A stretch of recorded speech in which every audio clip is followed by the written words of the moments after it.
I'll be watching you, Liz Parker, wherever you go.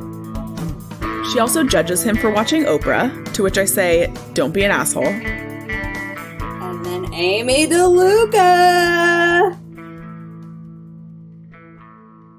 Hello and welcome to Pass the Hot Sauce, a Roswell podcast. I'm Eliza Ora. I'm producer Ashley. And I'm Lorena Rose, and we're here to talk about every episode of the 1999 WB series, Roswell, one episode at a time and spoiler-free. Today we are discussing Season 2, Episode 12, We Are Family. According to IMDb, this is the episode where Laurie Dupree, the girl who Isabel and Sheriff Valenti saved, suddenly claims she is being pursued by aliens, and the conflicting information on the case causes Valenti his job.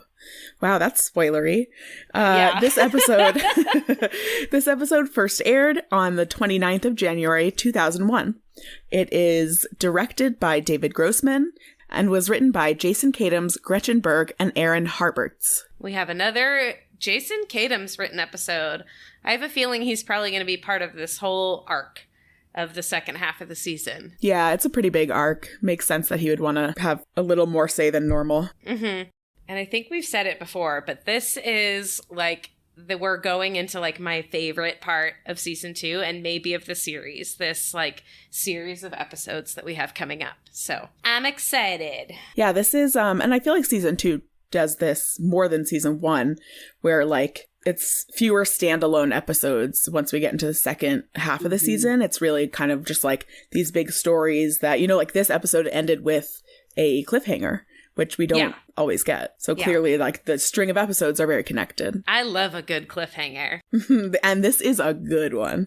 Yes, it is. So we start this episode off in the sheriff's office, where we continue our trend that, like, nobody can lie in Roswell. Like, everybody is so just bad. such terrible liars.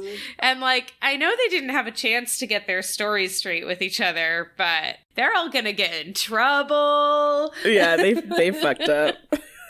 Also, so my first note is probably irrelevant to the pod, but I just wanted to point it out to y'all. Isabel's outfit with the white, I think it's like a white sweatshirt with a black sweatshirt under it, and you can see like the black collar with the white shirt, is very like Buffy Spiral Weight of the World kind of look. And I immediately was like, that looks a lot like Buffy's outfit in those episodes, which is the opposite, which is the black with the white under, I think. Right. Mm-hmm. Right. Ashley, that is extremely relevant to this podcast.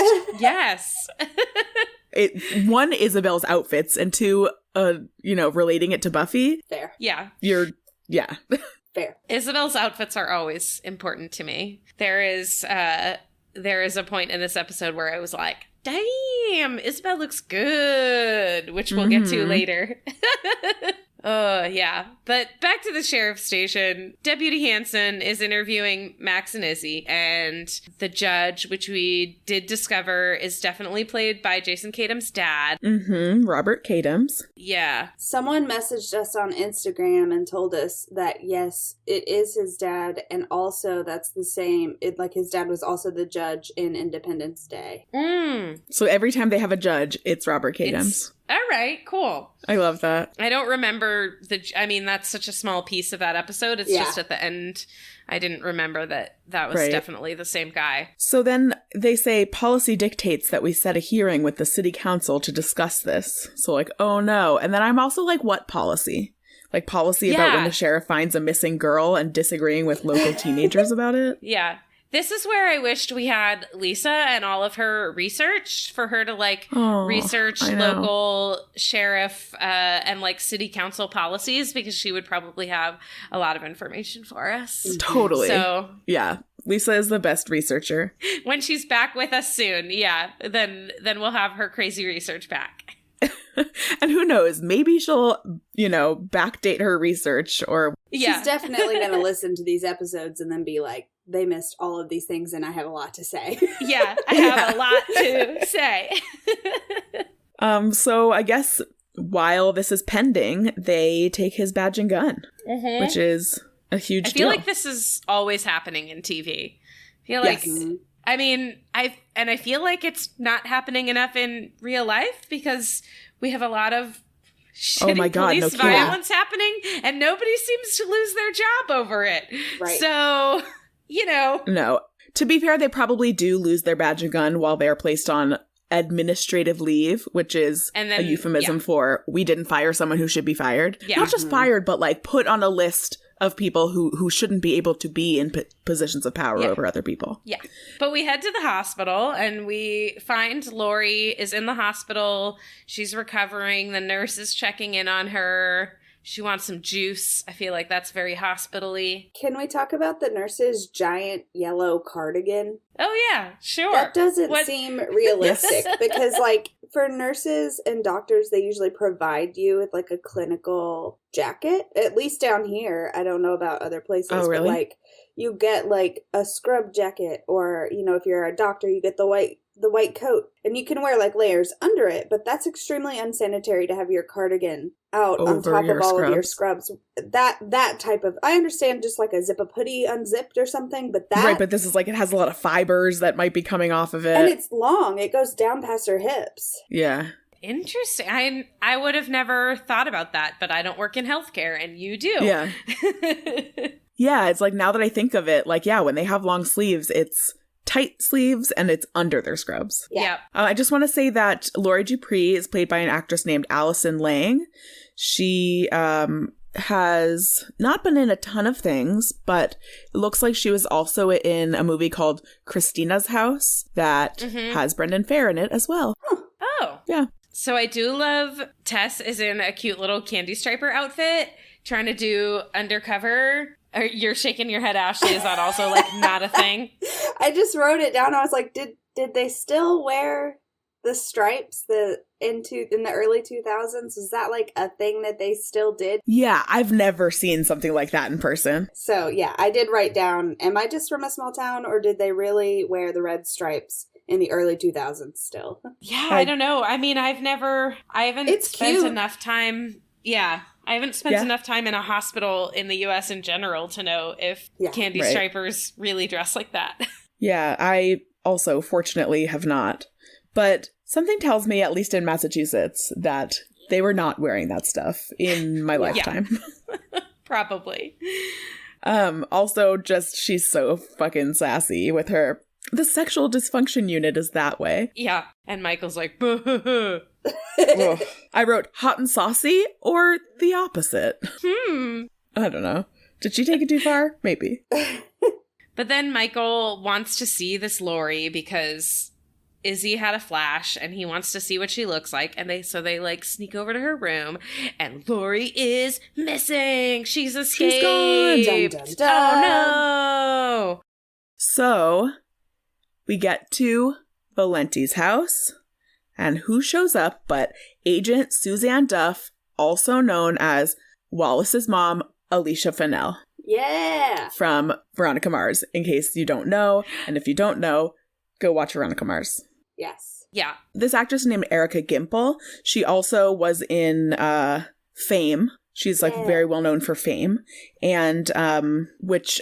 something that I care about very much. She was a recurring character on ER for 6 seasons. Oh. I think she worked for like the Department of Children and Families or DSS or whatever they call it there. That's a good long stretch. Yeah, it is. Yeah, 6 seasons. I'll say it for Lisa.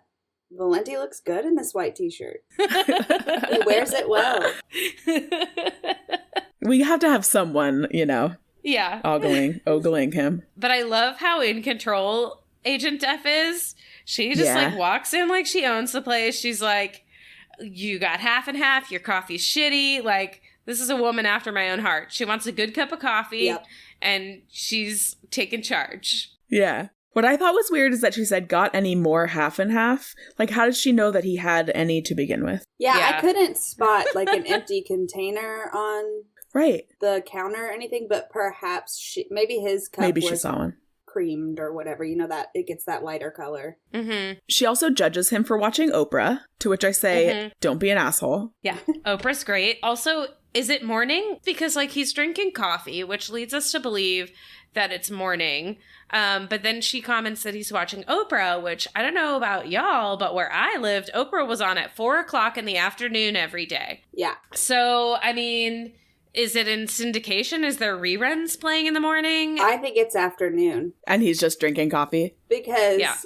if you don't have it's your first day without having to go into work, you're going to sleep all day, especially if you were fired, because I'm sure that doesn't feel great. Yeah. And they were probably at the station very late because it was nighttime when they found Laurie, and then they were brought to the police station for questioning. So I'm sure they were there very late. So I guess that's true. He could have slept in because he didn't really get any sleep at night, and he could just be having his morning coffee at 4 o'clock in the afternoon. I'm not going to judge him. Yeah, It's and fine. then she showed up and she was like, ooh, an afternoon coffee. That sounds fantastic. Yeah. Also, she like levels with him. And she's like, I want to be straight. But is she? I mean, straight or straight? Yeah. I mean, I can't presume to know somebody's sexuality, but like, it just got me thinking. Yeah. Good point. And then we're at school, and who do we see but our precious Alex Whitman? Alex! Oh, we is have missed him back. so much. We've missed him so much, and now we find out why he's been missing from episodes. It's Yeah. because he was apparently in Stockholm, Sweden. Like, did we know that he was in Sweden? No. No, right? Okay. He just No. disappeared, and now Yeah. And now he's back from Stockholm. we get one of our only laughs in the episode, which is Maria, because she's so, so excited to see him, overjoyed. Yeah. Maria Nice. has Heidi hairdo with the I love it. braid like that. Yes. Do you know what I mean when I say Heidi? Yeah, I do. It's that. I mean, it's a book, and then it was also a movie. Yeah. Or Yeah. multiple movies. Yeah, I associate that like braid hairdo with Heidi. Yeah. And Liz has tried to learn to speak some Swedish to him, which is like really sweet. And very Liz, like that tracks. Yeah. Yeah. I Yeah, looked totally. up Swedish websites and like learned how to speak this language.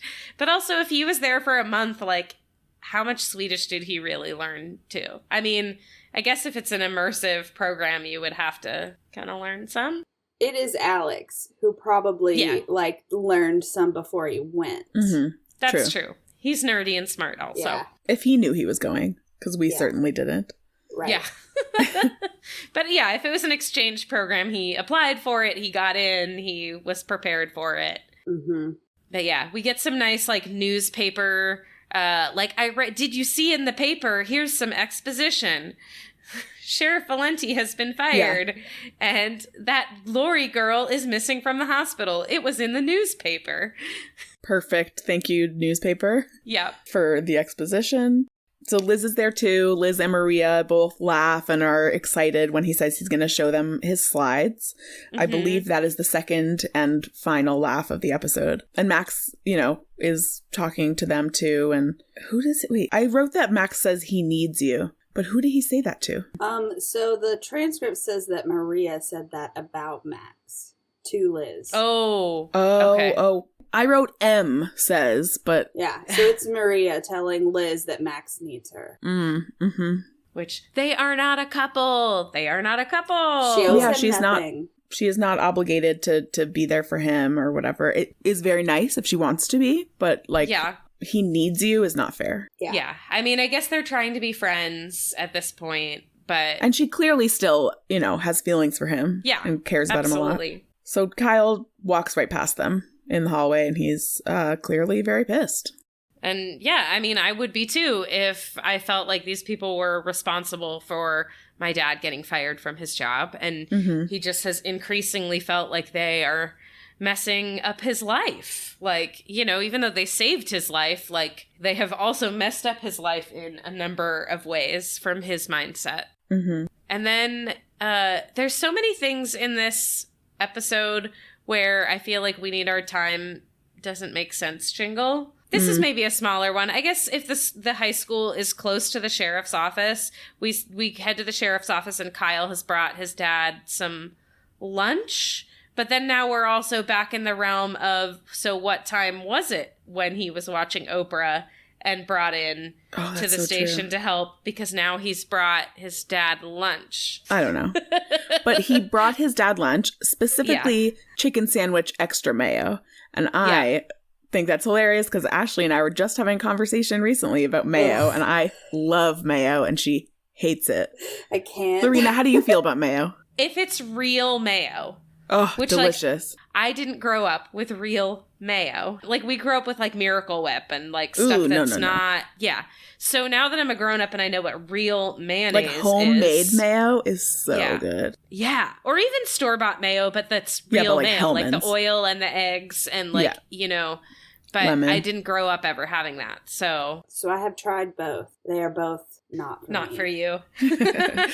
So Kyle is very hurt. He's so upset at Jim. Yeah. And I don't blame him. Yeah, his dad didn't tell him anything. He read about it in the paper. Yeah. Like, that's so disrespectful to him as, like, being part of the family. Yeah. And also, I feel like Kyle has, ever since the beginning of the series, Kyle has tried to, like, be close with his dad and be there. And, like, I think he's really hurt that, like, you didn't come to me with this. Like, I could have been there for you. Like, but no, you didn't tell me any of it. And I had to read about it in the paper. Yeah.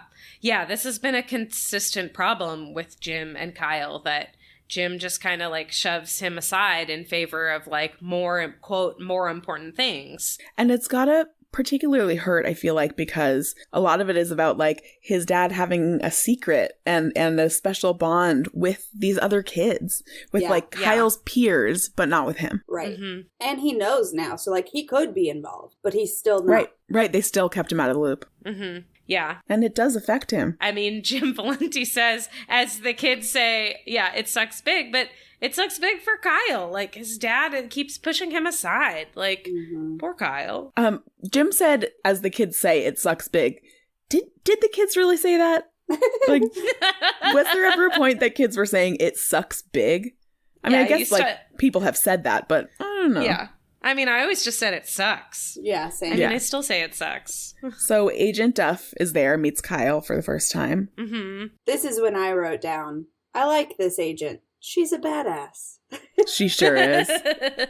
She takes no shit. And then we also find out in this scene that Laurie's last known address was the Pinecrest Psychiatric Hospital in Texas. Which, by the way, no such hospital. I looked it up. Oh, I'm sure. Also, more time doesn't make sense later in the episode at the end when Michael and Isabel are at the hospital. I'm like, I mean, I guess New Mexico is next to Texas, so... But, like, they're big states. Yeah, I'm like, it could be just over the border in Texas somewhere, but also, like, they drove across state lines again. Yeah. I mean, I guess Isabel is 18 and Michael is an emancipated minor, so I guess they can do whatever they want. But still, they're crossing state lines. Yeah. They're still in high school, so when do they have time to do this? In the middle of the school day. Yeah, are any of them going to graduate? Yeah. I feel like there's one of two things. They secretly have teleportation powers that they haven't told anyone about yet. Or they secretly own a private airplane. Yes. Or maybe a helicopter. Yeah, I think probably teleportation. They're aliens. Valenti's beeper goes off, and it's Michael telling him to meet him in Fraser Woods. There's something you have to see. How did Michael send this beep? Like, I mean, I guess from a payphone? Like, did he leave the woods to get to a payphone? Yeah, I don't We haven't seen Michael with a cell phone. I'll be honest, I don't fully understand beepers. So I don't know. Yeah. Like, I had a beeper, but, like... You did? I'm trying to remember how, like, nobody could send me, like, a text message like that from a beeper. Yeah. It was a code. A code with numbers, right? Yeah. I mean, but there were, I think, fancier ones where you could sort of, like, do, like, a voice to text where you could call a number and, like, leave a message, basically. Right, did you need, like, an operator? Probably. But yeah. But mine was, you could do, like, hello with, like, 43770. Leet speak. You know? Yeah. And then you'd have to, like, find a payphone to call back the person who beeped you. Yeah, I had a beeper in high school. That's amazing. That's how old I am. So Fraser Woods, weird blue stuff at the burial site. Yeah. Yeah, and Jim is very upset. Yeah. He's so worried about them now that the FBI is involved. And, like, Yeah. I just can't imagine the amount of stress he feels. Oh, so much. On top of everything that's going on with them and all their secrets, also having the stigma of his father's career and everything kind of starting to look like it's going the same way. Yeah. Mm-hmm. Like, no wonder he's sleeping until 4 p.m. Yeah. Yeah. And then we head back to the crash down, and Max has just been like chilling there for hours. He's the last one left in the diner. He's just like, he wants another Coca-Cola. He wants to just sit there and study. He wants to talk to Liz. He wants to make sure she's safe. But he I wants feel to like protect her. Yeah, I feel like he's kind of possessive. Yeah, I wrote that too. I was like, it's sweet, but it's also possessive. He's not her boyfriend. And she didn't ask him to stay. No. Yeah. In fact, like, she's kind of implying, like, okay, we're closed. You should leave. Yeah. Yeah. Like, she starts clearing his table when he's not even done. Yeah. Definitely clearly implying. Well, if he's like, been sitting there for hours, she's like, okay, you're the last one here. Leave. Yeah. And who shows up but cute Sean? He wants some orbit rings, which I can only assume are onion rings. Yeah. Yeah, they must be. I just wanted to say, Eliza, I like Sean too. Oh my god, he's so cute. And he's like a bad boy. Yeah. He's so cute. He also wants asteroid pie, and I have a question to present to the group. What kind of pie do we think asteroid pie is?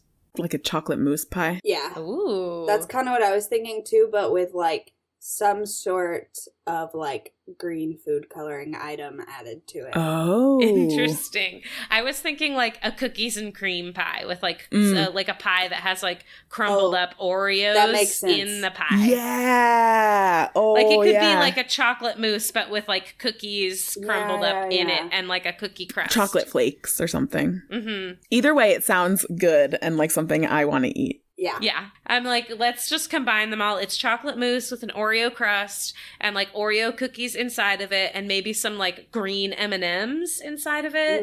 So we get the green element and some chocolate flakes on top. That sounds If anyone great. wants to make that and either send it to us or literally just send us a picture of it, that would be awesome. Yeah.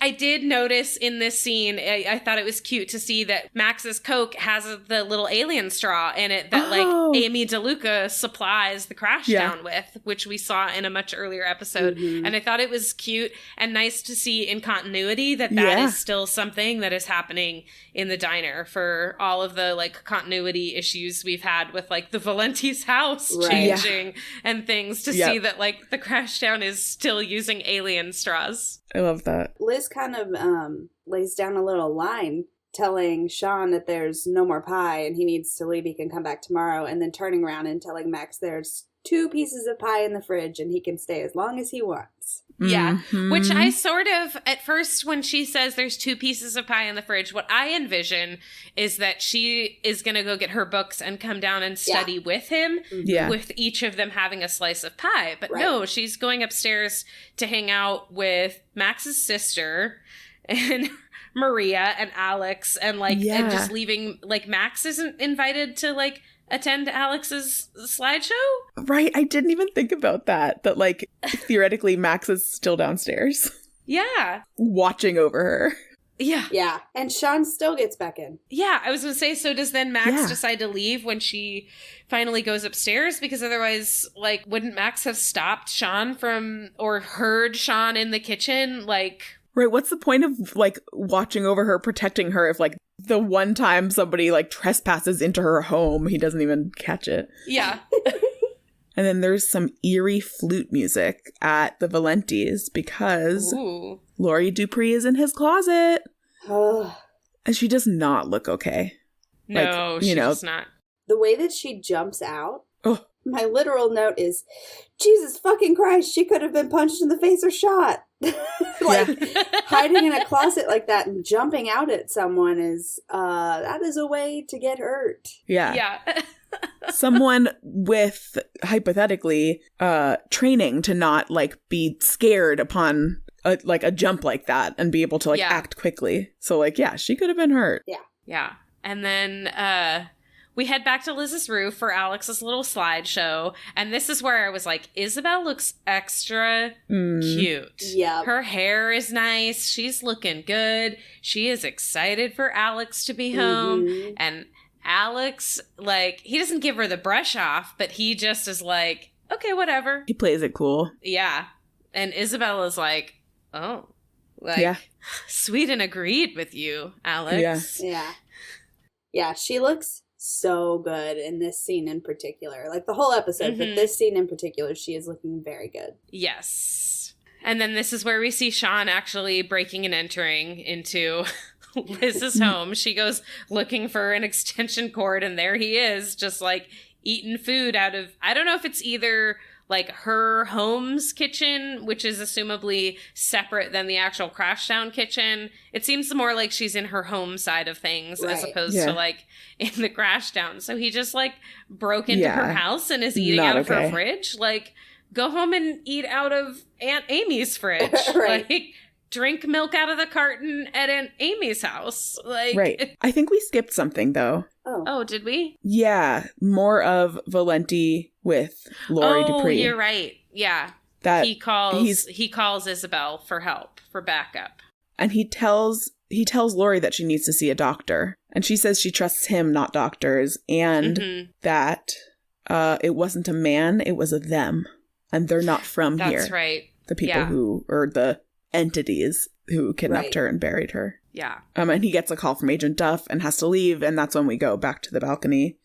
Yeah. And he calls in Izzy for help, and Max and Michael, we find out too, end up getting called over to help as well. Also, Liz seems to be totally oblivious to the fact that Sean is like asking her out. Yeah. Totally oblivious. It's very obvious. And she, I feel like, has shown hints of like little blushes here and there. Like, she knows. she's been flirty with him. Like, she has not like overtly led him on, but she has definitely been flirty with him. Yeah. There's been something between them. Like, she's not. She's like totally ignoring it. And she says that like she and Max aren't together, but they're friends plus. So I was like, okay, you've heard of friends with benefits, but have you heard of friends plus? It's when you're friends, but you're also dying to be together, but you can't because one of you is an alien. So just like, friends plus the complicated alien stuff. Got it. I thought you were going to lead me into an actual definition that I wasn't aware of, like within the like dating realm. Nope. Nice. I mean, we don't know. That could be happening out there somewhere. It's true. Yeah, maybe that is a thing. We don't know.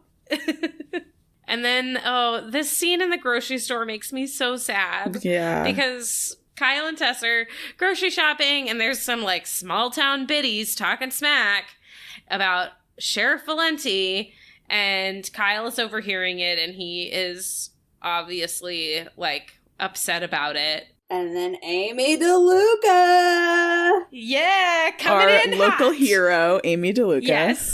Yes. I love her. That she just is like, oh, wow. You'd know all about that, wouldn't you? Because your husband was sleeping with the babysitter. Yeah. And just like leaves these women dumbfounded and then just like mic drop. Like, yeah. And then we head back to the Valenti house where Laurie is still freaking out, and Max and Michael show up to help out Isabel. And then when Laurie sees Michael, she flips. Yeah. Get away from me. You're dead. You're dead. You're dead. You're dead. Michael's face is priceless, too. He's just like, what? Yeah. Huh? And and she escapes the house, takes off running. She also had shown Isabel, she was talking about like how they, stuck her with lots of needles, and she goes to show Isabel the needle sites, and there's nothing there. There's nothing, and takes off. And she's like frantically yelling for help, knocking on people's doors, and then, runs into the street and is hit by a car. Yep. My question about this is, I know that Isabel went to call Valenti while the two boys chased her, but was that maybe the best plan of action? Could one of the boys have not called Valenti and Isabel chased after? Because I feel like two boys chasing a screaming girl. Yeah. one of whom she's terrified of. Yeah, it was like one of those boys is the reason she is even more distressed. Right. Michael should have stayed behind to call. Yes. And I feel like Isabel chasing her, they could have played that off as her just trying to help her. She doesn't know why she's freaking out. She was just following her. She didn't want her to get hurt. But two teenage boys chasing her down the street is a lot more suspicious for various reasons. Not a good look. So I was just like, this doesn't look great. And because she had been, like, knocking on everybody's door, by the time she gets hit by a car, there's a huge commotion and, like, lots of witnesses. Yeah. Yeah. I do love, though, that, Sheriff Valenti sees that the aliens are there, because obviously they were chasing after Laurie, but instead of, like, making direct contact with them or even making real eye contact with them, he just, like, goes to be a helpful police officer, quote unquote, and, like, to clear the scene. And he just says, everybody go home. There's nothing to see here. And just, like, to try and, like, get them to leave so they don't get caught at the scene. Right. Yep. And then she starts spilling all the beans. Oh, she sure does. I was hiding at his house. It's this address. It looks like this. This is what the decor looks like. There's a brown couch. There's checkered wallpaper. She says the word aliens several times. Yep. The aliens are coming for me. It was his house. He has the aliens. Oh my God. Yeah. I just wrote shit. Yeah. Agent Duff is, understandably really upset. And she says to him, our arrangement is over. And he's kind of speechless. Like he can't say anything. There's nothing left for him to say. He was already like put on leave and was brought back in just because they needed extra hands on deck for this case. So Duff is now questioning Valenti and asking him all these questions. And I love that Valenti knows his rights. He's like, you could have asked me these things when my lawyer was here. Right. Implying that, like, they already had, like, an official questioning and a whole investigation thing happened with his lawyer, and his lawyer has now left, and this is just kind of after it. Mm-hmm. And he says to her, don't beat yourself up for trusting me. It may not look like it now, but I am one of the good guys. Yes. Because she's really mad, and it seems like maybe at herself, too, for thinking he was one of the good guys. And we know he is one of the good guys, but I have to say, like, that sounds like something a bad guy would say. Yeah, it's very suspicious. If you have to say you're a nice guy, you're not a nice guy. You're not. You're really not. And now we head back to Liz's part 2 of trying to do Alex's slideshow because the power blew the first night. So is Maria not there? Yeah, now it's just Liz and Alex. Now, like, no, it's assumably the next night because we've had a lot of action happen. We also, like, because the power went out the night before at the end of the scene, like, he blows the power. It's assumably the next night. But yeah, now, so, like, Maria's not here. Like, Isabel's not here, even though it's the next night. Like, just Liz, and she ain't paying attention. Right. Except she paid attention when she saw a beautiful blonde woman. Ooh, girl. Liana. They're doing a long distance thing. Mm-hmm. Just a casual long distance thing. And he's talking about like he is a new Alex Whitman. The old Alex Whitman would have been pining after Isabel, but this is the new Alex Whitman. Yeah. Which I like the new Alex too. I liked the old one. I love the new one. Yeah. All Alexes are so great. Yeah. And he shows her a slide of the Aurora Borealis. And she cries. Yeah. And she gasps when she first sees it. She is like taken aback. Which, as someone who is super into science, how has she... You would think she would know about it. She would have seen pictures in, I don't know, a science book. For sure. Yeah. She, like, and he, like, describes the science behind it to her, the science nerd. Right.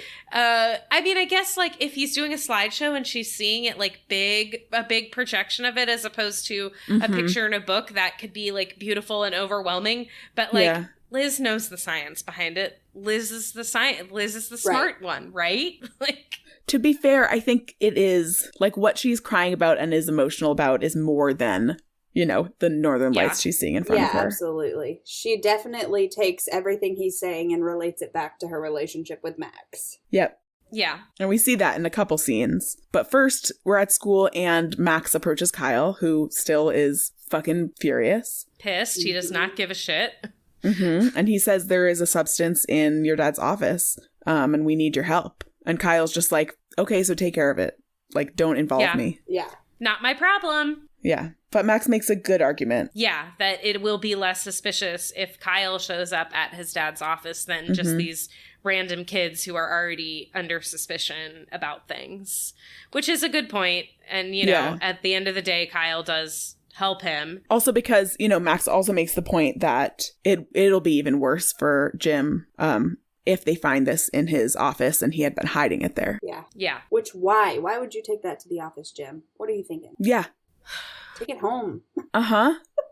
Yep. Well, did he maybe end up going straight back into the office from that thing? But then still keep it on your person and take it home with you. And take it home. Don't leave it there. A place that is like public domain that they can look through. So then we go to a place we have not seen in so long. The eraser room. This eraser room looks different than the other eraser room. It does. It does seem to be the eraser room. Yeah. Maybe there are multiple eraser rooms. That's true. Maybe there's like one on every floor. We don't know. Yeah. I think it's funny. She brings him in there and he's like, what's wrong? And she's just like, nothing. Ho-hum. Then why did you bring him in there? But yeah. Yeah. Ho-hum, I miss you. We're not in a relationship, but let me just unload on you. And talk about how I want to travel to different countries. Like Sweden, Peru, Nigeria, New Zealand. Yeah. Why not? All the places. Yeah. But also, so here's what I don't get. Like, Max is like, I can't do these things. I'm Why holding you not? back. Why can't you do them? He traveled to New York. Like, why can't he travel places? Like, yeah, why can't you travel now? Like, I don't get that, but whatever. And then he has some...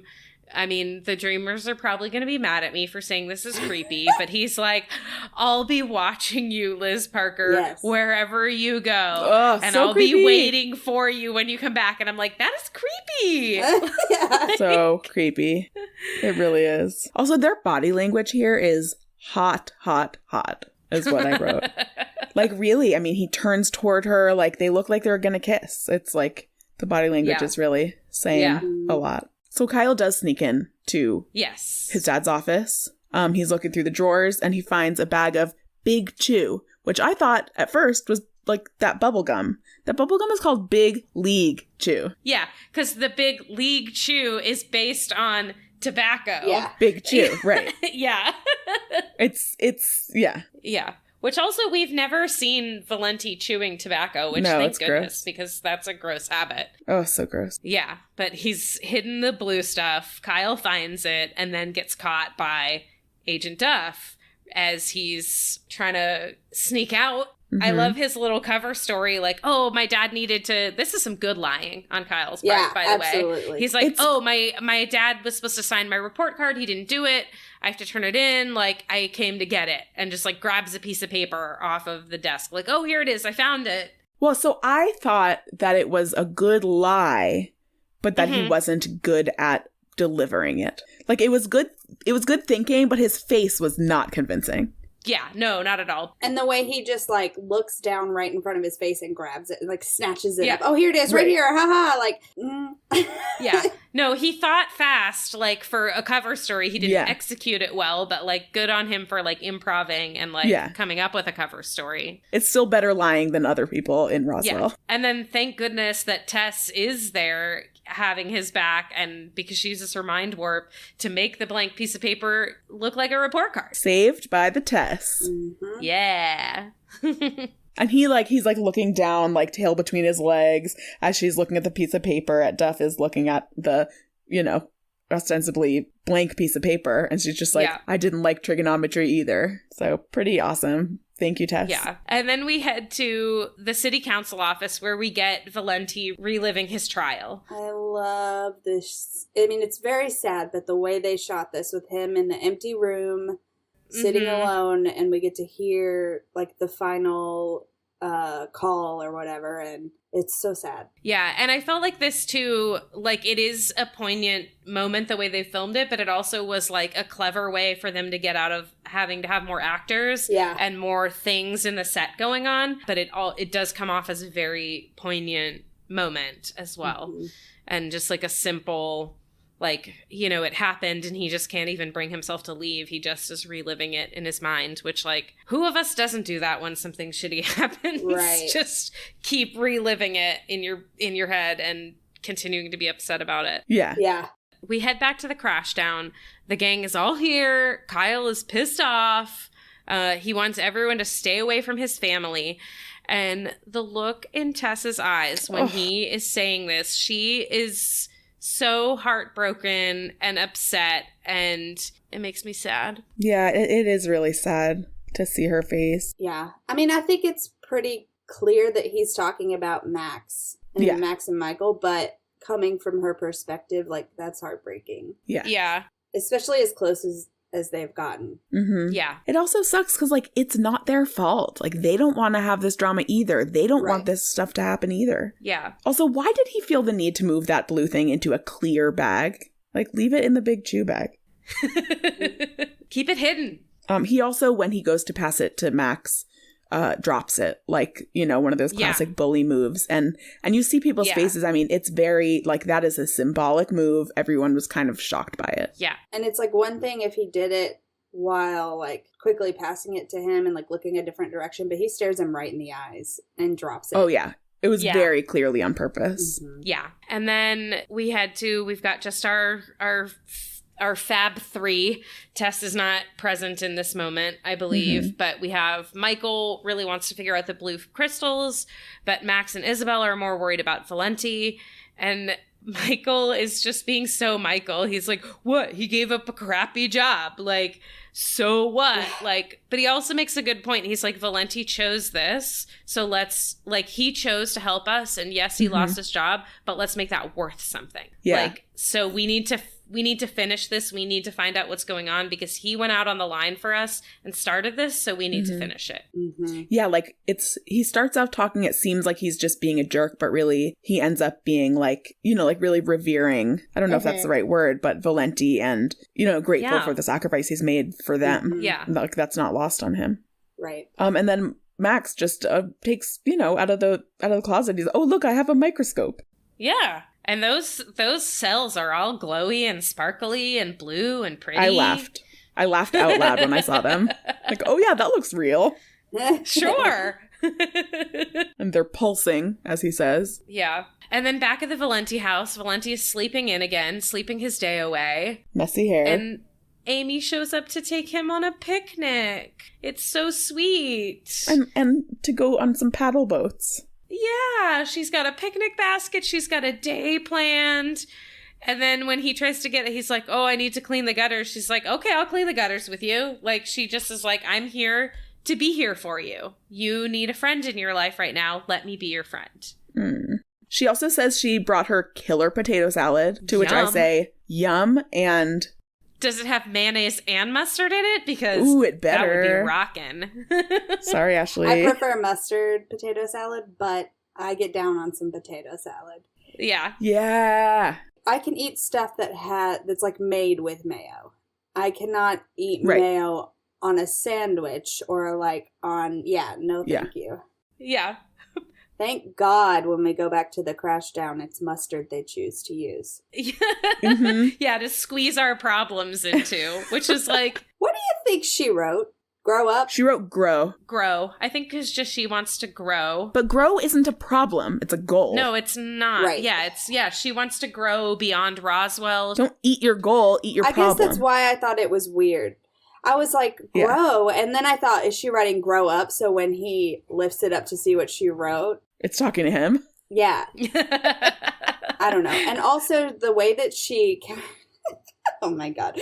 The way she takes this huge burger and opens her mouth like as big as she can get it. And then there's like just a tiny little bite out of it. And I was like, if she had truly done that and had to chew as much as she had to chew and like stuff, there would have been a huge bite taken out of that burger. Yeah. Yeah. Totally. Also, Sean tells her she looks like roadkill, which go fuck yourself. Yeah, right. Fuck you, Sean. Also, she does not look, she looks super glamorous. Like, I feel like her wavy hair is supposed to be like disheveled, like she didn't put herself together because her hair is typically always like very stick straight. Yeah. But like the wavy hair looks like glamorous and like sexy bedhead. It doesn't look haggard, which is I think what they were going for. Yeah. Definitely not. It's like Hermione. Yeah. Like in the movies. You know, her hair is like crimped. It's not like, you know, untamed. Yeah. I do love this little, like, writing your problem in mustard thing. It, like, makes me fall in love with Sean a little more. Mm-hmm. It's a cute idea. It is. It's so cute. If someone told me to do that, I would be all over that. Mm-hmm. So cute. So then we head back out to Amy's car. They have, like, had their nice little date day. And they're gonna, like, get some little kissy action going on again. I wrote, ooh, Jim and Amy, Jim and Amy, Jim and Amy. Lisa's gonna hate this. Because I remember being like, so I love them cute. together, and her being like, absolutely not. Yeah, no. Their age difference is too extreme. But they're both adults. Like, what does it matter? Now, when she was 16 and he was arresting her because he thought she was cute. No, that's messed up. That's fucked. Yeah. But now that they are both fully adults, like, get it on. Do what you want. Yeah. And then we head back to the Valenti house, and Tess she's packed up. She's ready to go. She took what Kyle said seriously. She's like, I'm sorry. I took over your space. I took over your home. I get it. You don't want me here. I'm gone. She's like, I heard what you said. I know you were talking about me, basically. Yeah. And he was not. He almost cries. He's like, Tess, no. And he, like, gets this little frog in his throat. He's like, don't leave. He said, you're part of the family I was trying to protect. I'm, like, getting teary just talking about this. Yeah. And then she's like, well, you're my favorite human. And he goes, well, you're my favorite Martian. It's so cute. It's so sweet. Oh, I love it so much. I want, like, merch that says you're my favorite human on it. Yeah. Oh, yeah. Let's make it. Should we do that? I really want to do that. Now fast forward to Michael and Isabel are now at Pinecrest. Like, they're in Texas. Teleportation time. Yep. Like, smashing a window. They bust this tiny little window, and I want to see the scene of them struggling to crawl down through it, because they are both so tall. Agreed. With broken glass everywhere. Yeah, I want to see that scene. I agree. And also, she gives him shit for, like, using his powers to smash the window. How about instead of your powers or a foot, use your powers to, like, open a window or open a door somewhere. Yeah. Like, unlatch it. Like, can't they just, like, make a hole in a wall, wouldn't you think? Yeah. Just make yourself just, a like, door and then erase the door. Like, I don't... Yeah. Don't cause property damage. Yeah. To a psychiatric hospital, which is probably underfunded, because they always are. Yeah, and now they're going to be like, this window got broken, and then they're going to look down there and see, like, well, what was touched? Like, what? Now there's going to be a full investigation launched, probably. And you could have avoided all of that if you had just made yourself a door. I do want to point out, though, that Michael, is way more in control of his powers than he was when we first met him. Yep. Yeah. So good for him. But, like, think about what you're doing. Yeah. And they're going through files. They find the Laurie Dupree file, but it's empty. They're also not being very quiet, if I could just point this out. Like, Isabel is wearing shoes that sound like a teacher. Clackety-clack. Yeah. And they're not being quiet. Yeah, I wrote, can they be any louder? Smash the glass. Michael, look over here. Also, touch everything with no gloves. Yeah. Yeah. And then, Izzy finds bags of personal effects and finds one with Laurie's name on it and starts going through it. And there's, like, old pictures in there. And then, like, dun dun dun, it's like a picture of Michael, but he's, like, an old-timey farmer. Mm-hmm. Grandpa 1935, it says. Yeah. And, like, that is Michael. It's, like, obviously a picture of Brendan Fair. Yeah. So what is going on? Yeah. I love that, too. She's like, it looks just like you. And he's like, no, that's me. Like, that is me. Yeah. Yeah. Yeah, so crazy. So now let's dive into our hot and saucy. Now let's see who's hot and saucy. What are y'all's picks for hot and saucy today? I know mine.